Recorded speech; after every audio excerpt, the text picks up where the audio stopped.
M+ төлөвлөж байна. Дэлхийн сонгодог зохиолууд аудио төсөл. Монт Ориол. Зохиолч Гиде Мопассан. Франц хэлнээс орчуулсан Базрын Пүрбаатар. Зохиолыг уншсан Баатар Жовын Дархан Сүх.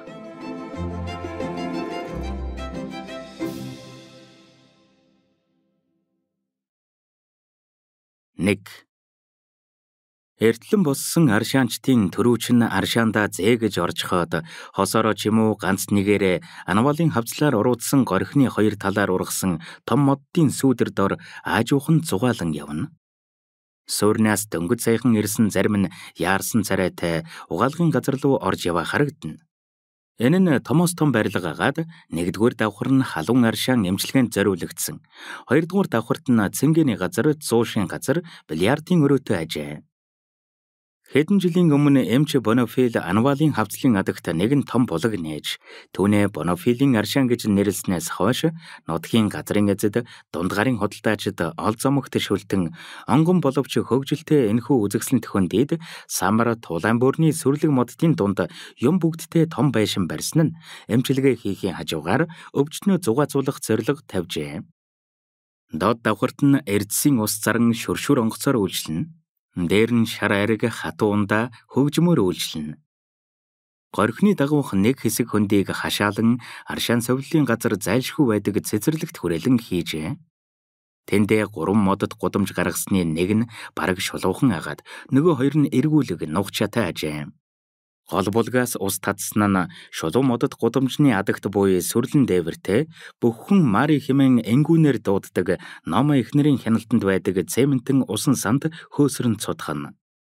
Үргэлж цав цагаан харагдах жижиг малгай өмсөж ажлынх нь хувцсыг бараг далдалсан өргөн хормогч зүүсэн сайх тайван амгалан аварны бүсгүй совлуулагч ирж явахыг ажиглаад аажуухан босно. Чухам хэн ирж буйг харсныхан дараа эргэлддэг шилэн шүүгэнээс аяг нь гаргаж урт модны үзүүрт бэхэлсэн жижиг цайрын шангаар аршаанаас хутган болгоомжтой дүүргэнэ. Аршаанч сулхан инээмсэглэн аршааны нуужгаад баярлалаа Мари хэмээн аяга буцааж өгөөд эргэн одно. Мари ч дараагийн хүнийг хүлээн сүрлэн сандал дээрээ эргэн суухан тэр. Ерөнхийдөө анвалын аршаанд цөөхөн хүнтэй байлаа. 6 жилийн өмнөөс нээгдсэн ч гэлээ 7 дахь жилдээж совлуулах хүмүүсийн тоо анхны жилийнхээс хэтэрсэнгүй. Газар нутгийнх нь сайханд 3 алд бүдүүн авраг моддын дор умбах жижиг суурны байгалийн үзэгсэлэнд аварнын өргөн тал руу буусан энэхүү ер бусын хөндийн эхэнд орших алдарт хавцалдал сэтгэл татагдсан 50-аад хүн ирнэ. Аль хөндийн хуучин галтуулын тоогоос хэрэлцэх өндөр уулын хормойд ирэх хагаад бие хөндлөлтөнд дарсан авраг боржин бол чулуунууд хөшөлдөн өнгөж авраг чулуун дундуур түргэн урсгалд горхо морилзан бол чулуу болгоны өмнө жижиг нуур тоогтоох мэт уруудна. Сайх аршаан совллын газар альва совллын газрын адилаар хамгийн түрүүнд булаг шандаа элдвэр магтан шагшсан жижиг төвхмөл гаргажээ. Үүнийг эмч Бонофил зохиосон байна. Оршил хэсэгтээ анвалын альпин хэсгийн гоо үзэгслэнг үг хайрлалгүй магтаж гоёмсог сүржин хий сайрхсан гуншныг гар тадлгүй хэрглэжээ. Эргэн тойрнонч гэсэн байгалийн сүрлэг үзэгсэлэнт байдал санаа сэтгэл тайвшруулам уул усаараа юутайч зөөрлөшгүй. Ойр хавийн зугаалж болмоор газрууд нь гайхмаар өвөрмөц үзэгсэлэнтэй агаад зураач жуулчдын сэтгэлийг бүрний татах өвдөстэй гэжээ. Тэгснэ генетэн өрс хүчлийн хийгээр дүүрэн хуужир сод янз бүрийн давс төмрийн кальцийн найрлагатай бүхэл өвчин таарах Бонофилийн аршааны ангаах чадлыг шууд магтаж гарчээ. Тэгээд анвалд тусгайлан эмчлэх ужиг болон цочмог өвчнүүд гэсэн хүснэгтэнд баахан өвчин жагсаажээ. Энэхүү анвалд ангааж болох эмгэг ужгийн уртаас уртж ягсаалт жигтэйхэн олон төрлийн өвчнийг багтааснараа янз бүрийн өвчтэй улсын сэтгэлийг тайвшруулан байгаагаараа онцлог ажээ. Хэл төвхмөл аршаанд ирэх хүнд хэрэг болох байр, хоол, зочид уудлын үнээр дууссан байв. Зугаа цэнгэ эмнэлэг совллын газартай нэг зэрэг 3 зочид уудал барьжээ. Эдгээр нь хөндийн бэлд аршаанд ордог газраас дээхэн шинээр барьсан Splendid Hotel, хуучин дэм буудлыг шинжлэн шавардаж шохойдоод халуун булаг нэртэй болсон зочид буудал, мөн залгаа 3 байшинг худалдан аваад ханын цөм цохин холбож нэгэн байшин болгосон Vidaya 3 болоо. Тэгж байтал гэнэт нэг өдөр чухам хаанаас гараад ирснийг бүү мэд зэрэгэл 2 шин эмчтэй болжээ. Ер нь альва эмчилгээ сувилгааны газар эмч гэдэг маань булгаас ориглох хийн хөөс адил гараад ирдэг нь ердийн үзэгдэл билээ. Овернийн уугуул нутгийн эмч Онара, Парисаас ирсэн эмч Латон нар байв.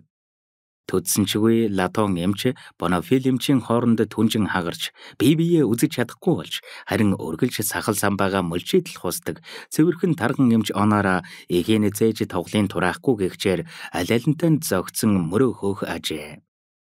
Гэлээж Анвалын халуун аршаан совллын газрын ерөнхий эмч гунчнараа Бонофил эмч нь буур зан, юмны эзэн сумны занг хിവэр үлдэжээ.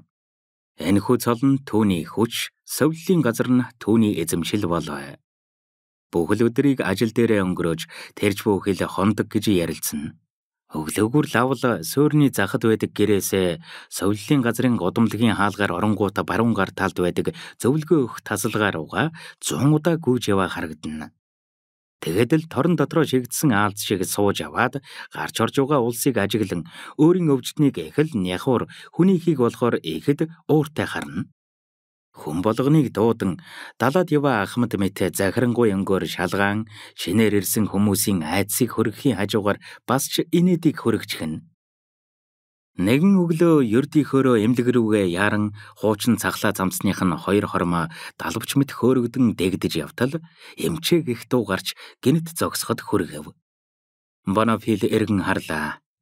Түүний хутга бараг хөрөгдгүй буурал сахалтай харч юм уу гэж хармаар гүн үрчлээс болсон хатингар нүүр нь инээх хайдан үрчилзэв. Тэгээд түүний өрсөлдөгч Латон нь даг дайр болсон гизэг гэдэг буурал сууж яваа урд үсээ далдалсан цагийн сайнд бортог хэмээгдэж явсан нийл тос тол болж өнгөгдсөн торгон малгайгаа аваад урагшаалхан ихэд мэхийн яслоод эрхэм маркизийн амрыг айлтгая. Өнөөдөр лагшин тань ямар байна та гэж бовтнов. Бие ихэд торддог нээлттэй маркиз Равенел хэмээх намхан нэр эмчд гараа сунган их сайн эмчээ. Сайн биш юмаа гэхэд ямар ч байсан муугүй. Бөөрнөөсөө болоод угийн зоон оруугаар өвддөг хүн. Харин одоо бүр овоо нааштай болоод байна. Дөнгөж л 10 дахь удаага ороход энэ шүү дээ. Өнгөрсөн жил 16 дахаас л үйлчилгээ нь мэдэгдэж үлээ. Та санаж байна уу? Гэхэд тэгэлгүй яах вэ? Сайн санаж байна гэлээ. Би энэ тухай тантай ярих гэсэн биш ээ. Өнөө өглөө хүмүүс ирлээ. Тэгээд би тантай зөвлөдөг юм уу гэж бодлоо. Учир нь манай хөргөн Андермат, Уильям Андермат банкны эзэн шүү дээ. Мэдхүү? Мэдэлгүй яах вэ? Хөргөн маань Латон эмчид зариулсан захиатай иржээ. Харин би гэдэг хүн ганц танд л итгэдэг болохоор танаас нөгөөхөөс өмнө зочид буудлаар ороод гарахгүй юу гэж гуйх гэсэн юм. Та ойлгож байгаа үстэй? Бүгдийг л нууж хаалгүй хэлэх хэрэгтэй гэж би бодож байна. Танд одоо зав байна уу? Сэтгэл нь хөдөлж санаан зовсон Бонофил эмч малгайгаа өмсөөд тийм ээ би завтай. Одоо ингээд шууд цуг явах уу гэж хариу өчөв. Тэгэхээр барах уу? Тэд эргэж зорчигчдыг өндрөөс харагдах байгалийн үзмжээр татахын тулд хөндийн довцог дээр барьсан Splendid Hotel руу аваачдаг модод гудмаар төргөн алхлан өгсөв. 2 дугаар давхарт гараад Андермат Равенел 2 гэр бүлийн өрөөнүүдтэй залгаа зочдын өрөөнд орж очлоо. Маркиз эмчийг төрүүлдээгээд охиноо авч ирэхээр явлаа. Удсангүй охинтойгоо цуг буцаж ирэхийг харвал цайвар үстэй жижигхэн тун үзэсгэлэнтэй цагаан царайтай бүсгүй байлаа. Нүур царайнд нь хөөхтийг шиг шинж илрэвч цэнхэрнүүд нь хүнийг нэвчвд харах ба энэхүү зоримог ширүүн харцсан сайх танхил гойлог бие цогцсын дурвулаам сайхныг өөрмөц зан аашийн элтгэх ам. Түүнд гоцгойд өвдөх юм байсангүй. Би нэвгүүрхэж утга учиргүй гониглон заримдаа шалтгаангүйгээр нулимс унган зүгээр байснаа уур нь хүрэх зэргээс гадна цус багтай ажээ. Гэрлээд 3 жил болсон авч хүүхэдгүй байгаа тул хүүхдийн мөрөөсөл болж явдагт гол учир нь байлаа. Бонофил эмч анвалын аршааны бүхнийг ангаах чадалтайг нотлон хэлснээ заавар бичиж гарав. Бонофил эмчийн жор гэдэг нэг ёсны ялын төлөвлөгөө шиг юм байдаг ажээ. Сурагчийн дэвтрийн шугамтай цаасан дээр бүх эмийн жагсаалтаа тус бүр 2-3 мөртөө зөвл ангиар салган нэг их таталсан шовх үсгээр сараачна. Хөлөн илгэн дээрээ өглөө өдөр орой уух ёстой усан хуурай нунтаг эмийн нэрс арараасаа догшин ширүүн дүртэй цуврах нь тэр. Түүнийг харсан хүн доорх зүйлийг уншиж угаагаас ялгаагүй болно. Ноён бүрлээч нь нэгэнт ангагдашгүй архаг аюултай өвчнөр өвдсөн учраас нэр дурдсан эмүүдийг уусгай. 1. Хөхөр хүчлийн хиний нууснаас чихэн дүлээрэн юм бодож санах чадвараа алдна. 2. Калибром ууснаас ходоод нь авах юмгүй болж ухаан нь муудан нүрээр нь юм туурч амьсгалахад зовиртой болно. 3. Калиод ууснаас тарих болон бусад эрхтний үйл ажиллагаанд хэрэгтэй дотоод шүүрэх булчирхайг хатааж тун чудалгүй хагас ухаантай хурцл буурсан амьтан болно. 4. Салициловын натрийн ууснаас одоохондоо энэ эмийн ангаах чадал тогтоогдоогүй авч үүнийг уусан өвчтөн генет зуурдаар цаашаа гарахад хангалттай. Үүний хажуугаар галзуу солиотой болгодог хлорал, сохор долир болгодог гуа хатан болон цусыг муудхан эргэтнийг солруулж ясыг нөөрүүлж ер нь өвчин ивэж өршөөж хэлтрүүлсэн этгээдийг цааш нь харуулах элдв ургамлын ханд элдв төрлийн аршин усны холцыг хэрэглэх хэрэгтэй.